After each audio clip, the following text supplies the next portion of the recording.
ही जाता है और सच भी सामने आके खड़ा हो ही जाता है। इसलिए सरकार के पास जवाब देने के लिए कुछ भी नहीं है। 80% से ज्यादा किसान बहुत शांतिपूर्वक तरीके से अपनी परेड करते हुए अपने वापस उसी गंतव्य पर पहुंच गए जहां से वो चले थे। ये दिखाई नहीं दे रहा, ये नहीं दिखाई दे रहा, दिखाई वो छुटपुट चीजें नहीं है। और उसमें भी पुलिस को मारते हुए दिखाया जा रहा है। यानी जो किसान पीटे गए हैं वो गोदी मीडिया में कहीं नहीं दिखाया, उसके विषय में कोई चर्चा नहीं है। अबे बेशर्म हो, अगर तुम वाकई में ईमानदार हो तो दोनों चीज दिखाओ ना, ये भी दिखाओ, ये भी दिखाओ, सच दुनिया के सामने लाओ। लाते क्यों नहीं उसे? नहीं लाएंगे क्योंकि अंदर से डरे हुए हैं। और अब जिन लोगों के खिलाफ एफआईआर हुई है, योगेंद्र यादव जी को कोई कह देगा कि योगेंद्र यादव जी असभ्य व्यक्ति हैं? वो तो कठोर शब्द भी नहीं बोलते हैं, वो तो इतना प्यार से बोलते हैं, इतने सभ्य तरीके से बोलते हैं।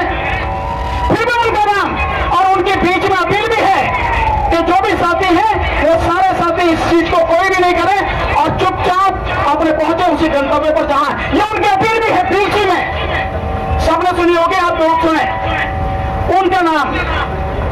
उनका नाम बलबीर सिंह राजेवाल साहब का, बहुत समझदार, बहुत ही अनुभवी व्यक्ति, बहुत तरीके से बात करते हैं, तथ्यों पर तर्क पर बात करते हैं। उनका नाम एफआईआर में, मतलब जो कोई सोच नहीं सकता, ये लोग ऐसे हैं कि ये कभी भी उकसाने की भी कोई बात कर सकते हैं। हिंसा तो बहुत दूर की बात है। उनका नाम गुरनाम सिंह चरूनी साहब का नाम, जो एक नौजवान साथी है राजेंद्र सिंह पीपवाल, उनका नाम, डॉक्टर दर्शन जी का नाम, दर्शनपाल जी का नाम, टिकैत जी का नाम। अगर कोई होता तो मैं तो अलग बात थी। और मेरी आंखों के सामने इन्होंने हाथ जोड़कर टिकैत जी ने ट्रैक्टर वाले साथियों को रोका और इस तरफ जो रूट है उस पर क्या उसको सबको भेजा। हम 1.5 घंटे तक वहां रहे इसके पुल के नीचे। इन लोगों के खिलाफ आप जो है एफआईआर कर रहे हो, कर लो एफआईआर, क्या फर्क पड़ता है? कोई नई चीज है क्या? हमारे खिलाफ भी एफआईआर हुई, हम भी लड़ते रहे, आंदोलनकारी हैं तो ये तो सारी चीजें चलती हैं, इनसे क्या फर्क पड़ता है? ले जाओ उठा के, जेल में रहेंगे क्या? हमारे विचारों को बदल दोगे क्या? हमारी ताकत को छोड़ दोगे क्या? हमारे हौसले को फंस कर सकोगे? किसी कीमत पर नहीं। 4 साथी जाएंगे, 10 साथी है खड़े होंगे और इस आंदोलन को उसी तेजी से, उसी मजबूती से चलाएंगे। और जब तक जीत नहीं लेंगे कोई भी यहां से वापस जाएगा नहीं। देखते हैं तुम्हारे कितने अत्याचार करते हो। आज की बात हो रही है, आज की बात नहीं है। आंदोलन में सारी चीजें होती हैं। और जो मीडिया, गोदी मीडिया, वो तुम्हारा कब था? तुम्हारी बात कब दिखाई उसने? उस पर किस बात का विश्वास करना है? वो पत्रकारिता भूल चुका है, अपना धर्म भूल चुका है और आज की तारीख में वो गुलामी और तलाली करने के अलावा, तलवे चाटने के अलावा और दूसरा काम नहीं है उसके पास में। उसकी क्या चिंता करनी है? देखो सोशल मीडिया, पुण्य प्रसाद वाजपेयी जी यही से कर रहे थे उस दिन रिपोर्टिंग, बहुत लोगों ने देखा होगा। उन्होंने बताया, अभिषेक शर्मा जी को देखो, उन्होंने बताया। इसके अलावा रमेश कुमार जी ने पूरा डिटेल में बताया। आप आफा गरम शेरवानी भार पे, दवायर पे, उन्होंने पूरा बताया। एक चीज है, तो जो सच के साथ खड़े हैं, जो सच दिखा रहे हैं, उनकी बात सुनने, मानने और देखने की जरूरत है। जो गुलाम है उनकी बात पर जरा भी कान देने की जरूरत नहीं है। जेल में डालने हमें कोई फर्क नहीं पड़ता। हमारे जो साथी चले गए हैं, जो पुलिस चलाने की कोशिश कर रही है, साथियों ये जिंदगी और मौत का सवाल है। क्या आप ये मस्ती करने आए हैं? नहीं ना। क्या आप यहाँ पर किसी तरह का मनोरंजन करने आए हैं? नहीं ना। आप संघर्ष करने आए हैं और आप देश को बचाने की लड़ाई कर रहे हैं। मैंने कितनी बार मीडिया को बताया है, जो भी सोशल मीडिया के साथी हैं, यहां से भी बोला है और हर चीज को, कानून की एक एक चीज को बहुत तरीके से समझाया है। हमारी लड़ाई वो है और षड्यंत्रकारी सरकार, उसके जो इरादे हैं, मैं दावे के साथ कहता हूं कभी भी कामयाब नहीं होंगे। यहां पे जितने भी साथी हैं सबको डटे रहना है, हिलना नहीं है। जितने भी हैं ये पंडाल तोड़ रहे हैं, आग लगा दें, हम पलट बजाएं, किसी बात से घबराना नहीं है। ध्यान रखना, इस देश की आजादी के लिए हमारे कितने ही शहीदों ने अपने जीवन का बलिदान दिया, मुफ्त में नहीं मिली है, ये बड़ी मेहनत से मिली है, बड़े बलिदानों से मिली है। हमारे नौजवान, हमारे कितने ही साथी शहीद हुए तब जाके मिली है। तो आप क्या समझ रहे हो ये कानून ऐसे ही वापस हो जाएंगे? ये जिंदगी और मौत का सवाल है। क्या ऐसी सरकार मुझे मान जाएगी? नहीं मानेगी। लेकिन हमारे हौसले में किसी तरह की कमी नहीं आनी चाहिए। मैं आपके सामने खड़ा हूं, मेरे खिलाफ कितनी एफआईआर हुई, लेकिन आज से उसी तरह से बोलता हूं, उसी तरह से चलता हूं, ना किसी से डरता हूं और ना ही किसी से डरता हूं। सच बोलने में मैं कभी पीछे नहीं रहा, कोई दिक्कत नहीं है। यहां नहीं तो जेल में बैठेंगे और जेल में जो साथी वो भी तो हमारे ही हैं, उन्हें बताएंगे भैया आंदोलन क्या है, उसे कोई रोक लेगा हमें? अरे वहां भी अपनी फौज तैयार करेंगे, क्या दिक्कत है? वहां भी अपने साथी तैयार करेंगे, हमें सबको बताना है। इसलिए डरना नहीं, डरे हुए वो लोग, उन्हें मालूम नहीं था कि पूरा देश जाग चुका है। 26 तारीख को केवल यहां नहीं, देश के भिन्न भिन्न प्रदेशों में यही रैलियां हो रही थी। कर्नाटक के विषय में आपने सुना होगा, आपने बॉम्बे के विषय में आजाद मैदान में कितनी बड़ी संख्या में हमारे किसान साथी बैठे हैं। तमिलनाडु में कितनी जगह चल रहा है, पश्चिम बंगाल में कैलकाटा में चल रहा है, धर्मगंगापुर, पटना में चल रहा है, बिहार में कौन सी ऐसी जगह जहां नहीं चल रहा? यही 1000 साथी हमारे उड़ीसा से आए थे, जो साथी अभी थोड़ी देर पहले बैठे भी थे यहाँ पर। कितनी जगह आंदोलन चल रहा है और इसी बात का इन्हें डर है कि जो आंदोलन केवल पंजाब तक सीमित था, अब वो धीरे धीरे बढ़ के पूरे देश में फैल चुका है। यह है इनकी घबराहट। और प्राण करोड़ों साथियों, चाहे जो हो जाए, चाहे हम सारे के सारे मार दिए जाए, इस बात की भी चिंता नहीं करना, क्योंकि हम अपनी नहीं, अपनी आने वाली पीढ़ी की लड़ाई लड़ रहे हैं और अपने जीते जी अपनी पीढ़ी के साथ अन्याय नहीं होने देंगे। और उसके लिए जो उसका हक है उसे बचाकर उसे देकर जाएंगे। ऐसी सरकारें आती हैं, चली जाती हैं। जब हिटलर नहीं रहा, मुसोलिनी नहीं रहा, मोदी जी किस खेत की मूली है, चिंता करने की जरूरत नहीं है। जिनका ईमान मर चुका, जो बेईमान हो चुके, उनसे किस बात का डरना है यार? क्या कर लेंगे वो? इनका इतिहास ही अशांति फैलाने का, हिंसा फैलाने का और हिंसा फैलाकर सत्ता पर कब्जा करने का यही है और कुछ नहीं है। सच के सामने इनकी टांगें कांपती है ऐसे, इसलिए बोल नहीं सकते। इसलिए मेरा आपसे केवल एक निवेदन है साथियों, एफआईआर हुई है जिनके साथ, किसी को भी छुपने की जरूरत नहीं है, कहीं भागने की जरूरत नहीं है। गिरफ्तार करने आए, सम्मान के साथ गिरफ्तार होंगे, पूरी कानूनी प्रक्रिया होंगे। हमें मालूम है कि सुप्रीम कोर्ट भी हमारे साथ नहीं है, सुप्रीम कोर्ट भी सरकार के साथ में खड़ी है, कोई चिंता की बात नहीं है। कभी तो न्याय मिलेगा, किसी दिन तो मिलेगा, आज नहीं तो कल नहीं तो परसों, परसों नहीं तो नरसों, एक दिन तो ऐसा होगा जिस दिन अत्याचार खत्म होगा, जरूर होगा। इसी मिट्टी में मिल गया अच्छे तानाशाह, तो मोदी और अमित शाह की क्या औकात है? घबराना नहीं है इनसे। कानूनी लड़ाई जैसे लड़ी जाती है, लड़ी जाएगी, पूरी ईमानदारी से, पूरी ताकत से लड़ी जाएगी। मैं बार बार आपसे कह चुका हूं, पूरा वकील समाज आपके साथ में है, घबराने की जरूरत नहीं है। हमें उम्मीद किसी से भी नहीं है, न अदालत से, और सरकार तो गुंडागर्दी पर उतरी हुई है, चिंता करने की कोई जरूरत है नहीं। मोदी मीडिया कुछ भी कहे, आरएसएस के जो कुछ भी कहे, ये आरएसएस वाले जो देश के सबसे बड़े गद्दार तो यही है।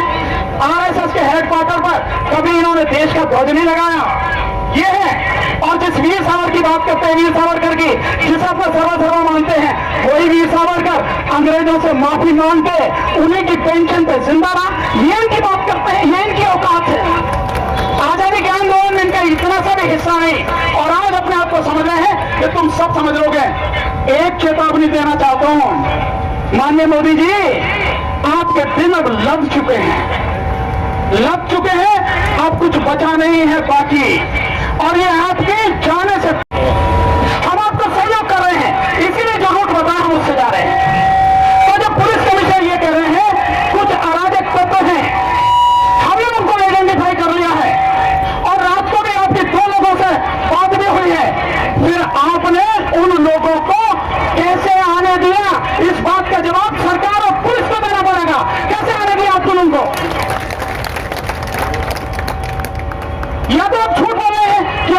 आइडेंटिफाई किया? और अगर आइडेंटिफाई किया तो आपने उनको पहले ही गिरफ्तार क्यों नहीं किया? और अगर आपको मालूम था रात को ही कि कुछ लोग जो रूट है उससे अलग जाएंगे, तो आपने परमिशन कैंसिल क्यों नहीं की?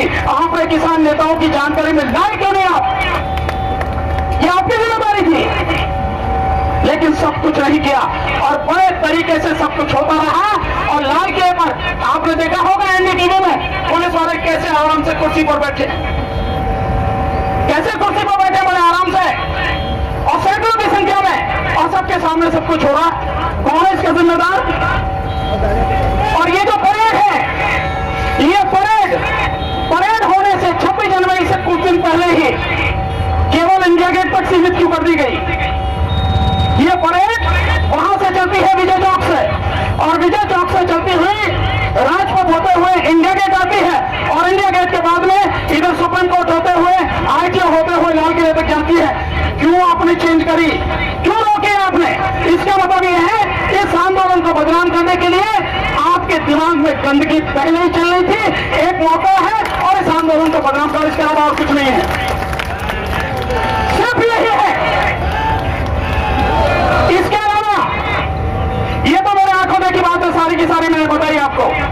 इसके अलावा जो वहां की टिकरी बॉर्डर की जो न्यूज मैंने सुनी है और कई चैनल्स के माध्यम से सुनी है, जो रूट दे रखा था टिकरी बॉर्डर से लेके वहां तक अपना नंगवाई तक का, उसके रास्ते में कई जगह रुकावटें डाल रखी थी।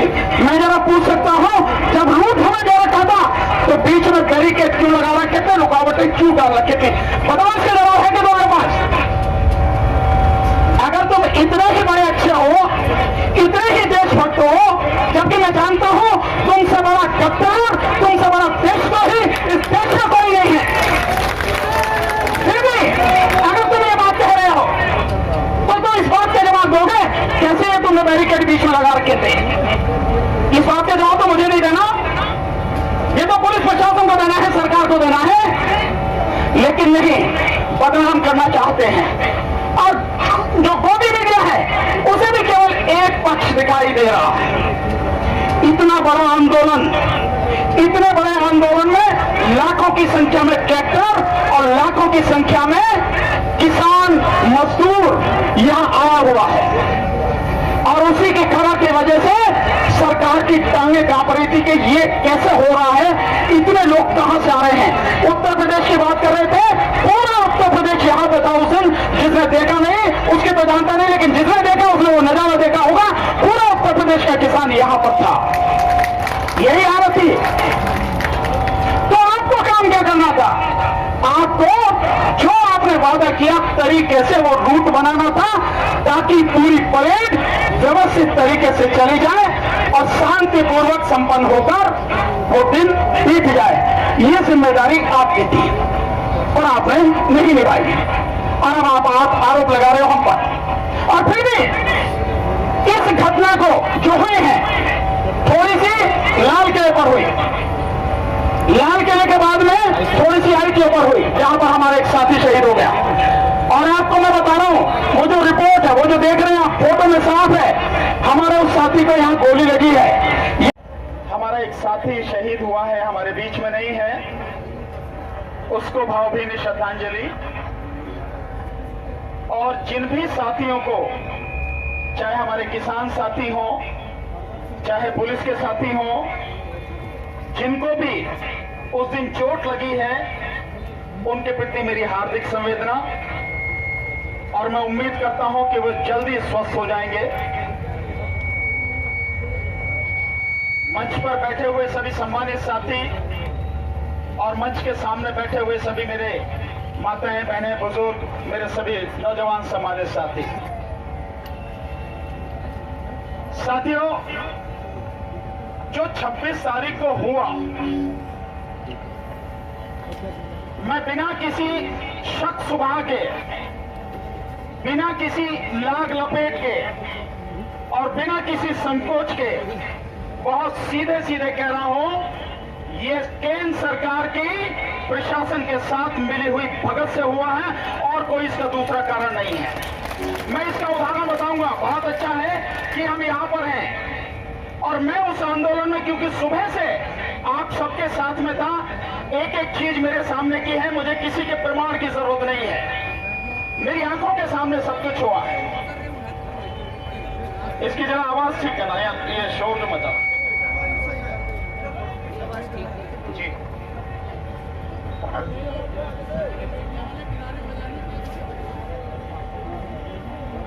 और इसके लिए साथियों, कोई गोदी मीडिया है या कोई और मीडिया है या कोई सरकार है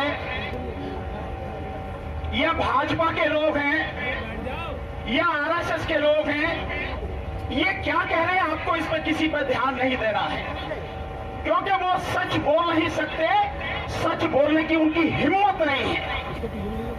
अगर वो इतने ही फिक्रमंद हैं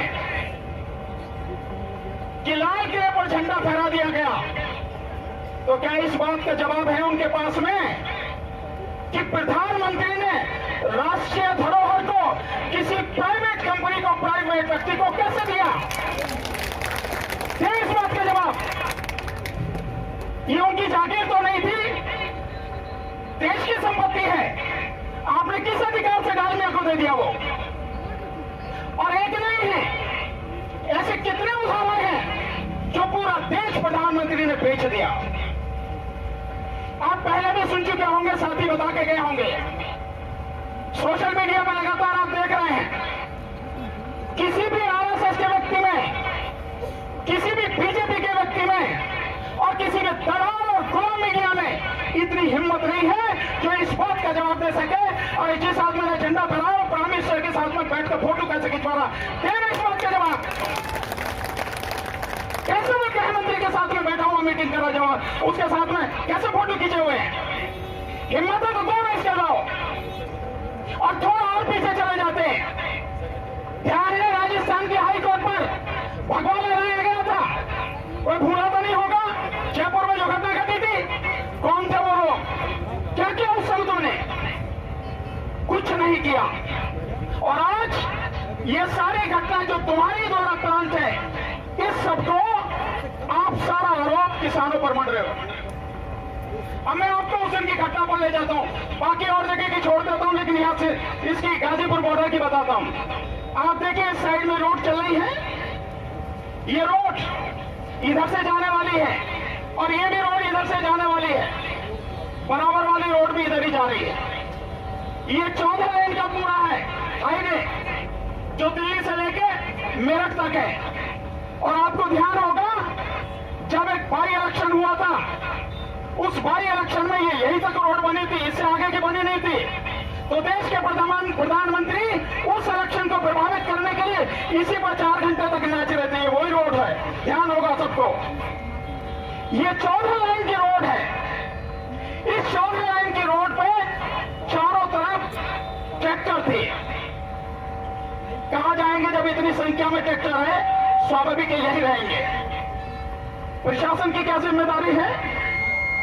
प्रशासन की जिम्मेदारी है। और मैं आज की नहीं, अपनी इतनी बड़ी जिंदगी में मैंने तकरीबन 150 आंदोलनों में भाग लिया है और मैंने जानता हूं कि किस तरह से सारे कार्यक्रम होते हैं। जब प्रशासन ने हमें यहां से गाजीपुर फ्लाईओवर के नीचे से और फिर वहां से अप्सरा बॉर्डर जाकर वहां से फिर मोहननगर और फिर वहां से लाल कुआं और लाल कुआं से फिर इसी रोड पर आने का ये रूट हमें दिया था, तो क्या प्रशासन की जिम्मेदारी नहीं थी इस रूट को इस तरह से कॉरिडोर किया जाता, इस तरह से इस रूट को सुरक्षित किया जाता कि इधर से जितने भी ट्रैक्टर है, जितने भी साथी आते हैं, उसी रूट में से होते हुए बहुत स्मूथली सब निकल जाते। क्या प्रशासन ने किया? ये नहीं किया।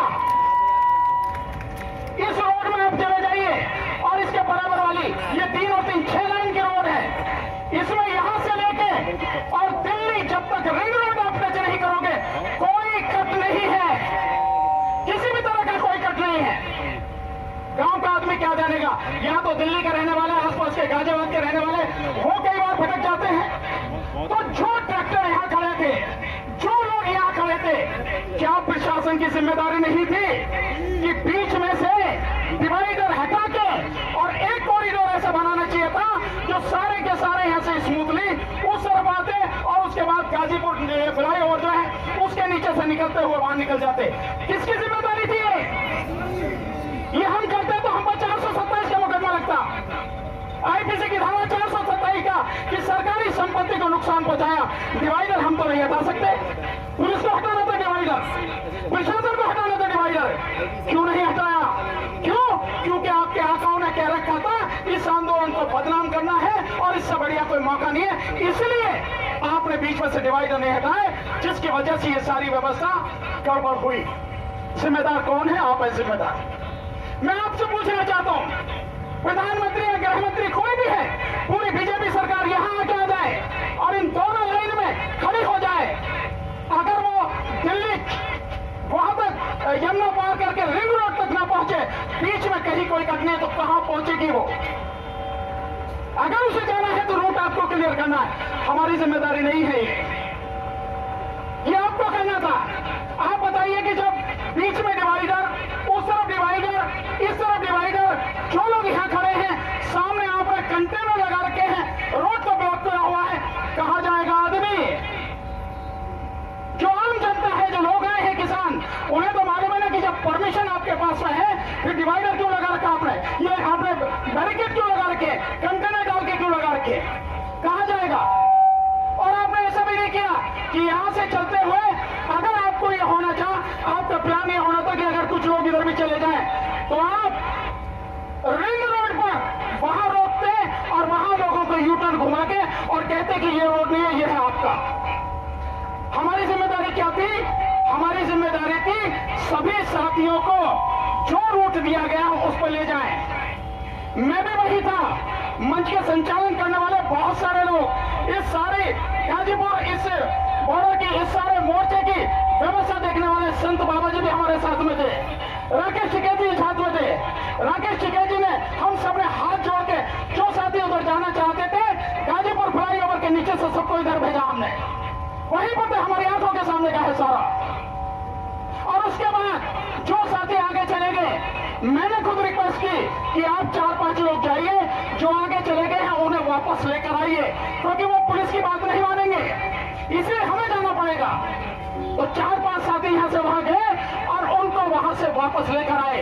लेकिन उससे पहले जो लोग रिंग रोड पार करके आगे निकल गए, वो निकल गए, हम क्या कर सकते हैं उसमें? कोई भी क्या कर सकता है? जिम्मेदारी किसकी थी? जिम्मेदारी थी प्रशासन की, शासन की, पुलिस की जिम्मेदारी थी। लेकिन जब तुम्हारी नीयत ही खराब हो तो तुम जो चाहते हो वो करोगे, क्योंकि ताकत तुम्हारे हाथ में, सब कुछ तुम्हारे हाथ में है। मैं जरा पूछ सकता हूं सरकार से या पुलिस प्रशासन से, जब लाल किले पर 15 अगस्त का प्रोग्राम होता है या राजपथ पर 26 जनवरी का प्रोग्राम होता है, मैं पिछले करीब 35 साल से दिल्ली में रहता हूं, सुप्रीम कोर्ट भी उधर है, वहीं से होकर सारी जब वो झांकियां और सारी परेड उधर से जाती निकलती है, 3 दिन पहले पूरा इलाका सील कर दिया जाता है। राजपथ से लेकर उधर का जितना भी इलाका है, चाहे वो हाई कोर्ट हो, पटियाला हाउस कोर्ट हो, सुप्रीम कोर्ट हो, उधर का सारा इलाका लाल किले तक पूरी तरह सील कर दिया जाता है। तो इस बात का जवाब दो, जब सील कर दिया जाता है और लाल किला से press the bell icon on the YouTube app and never miss another update.